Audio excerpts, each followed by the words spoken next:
श्रीपूर तालुक्यातील माळशिरस जिल्ह्यातील सोलापूर या ठिकाणी 2 मोठ्या औद्योगिक कारखाने आहेत। या कारखान्यातील पाणीमुळे युक्त व केमिकल युक्त पाणी नदीला म्हणजेच भीमा नदीला सोडविण्यात येतं। हे पाणी पुणे पंढरपूर या तीर्थक्षेत्राकडे जातं। या पाण्याचा प्रवास इतका घातक आहे की पाण्यामधील जलचर व आसपासच्या लोकांना त्याचा त्रास सहन करावा लागतो। या मिश्रित पाण्यामुळे जलचर मृत्युमुखी पडतात व हेच पाणी पाणी पुरवठा करून गावातील लोकांना पिण्यासाठी यांना दिले जाते।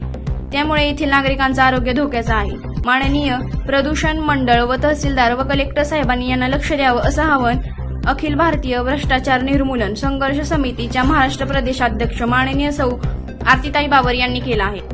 जनहक्काची टीम आज आपण श्रीपूर तालुका माळशिरस जिल्हा सोलापूर या ठिकाणी आत्ताचे 5:30 पावणे 5 झाले आहेत। यावेळेस या श्रीपूर उद्योगनगरीमध्ये 2 मोठे कारखाने आहेत, एक साखरेचा आणि एक दारू म्हणजे लिकर वाईन वगैरे बनवण्याचा। त्या दोन्ही कारखान्याचं पाणी त्या गपचूपरीत्या पद्धतीने ह्या कारखान्यात सोडलं जातं आणि हेच पाणी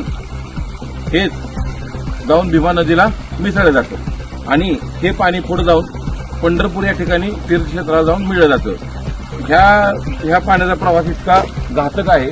हे मलमिश्रित आणि केमिकल युक्त पाणी तुम्ही बघा एकदा, तर ह्या पाण्यापासून आपल्या पाण्याचे जलचर आणि लोकांचं आरोग्य इतकं धोक्यात येतं, तरी सुद्धा कारखाना उद्योग नगरीला ह्याचा काही फरक पडत नाही।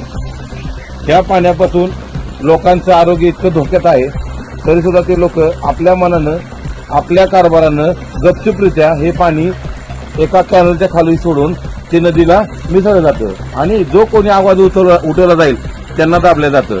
तर माझी सर्व प्रेक्षक बंधूंना विनंती आहे की ह्या पर्यावरणाला आपण लक्ष केंद्रित केलं पाहिजे व पर्यावरण जपलं पाहिजे। ह्याच्या विरुद्ध मी माननीय पर्यावरण मंत्र्यांना विचारतो की तुम्ही ह्याचा काहीतरी बंदोबस्त करावा।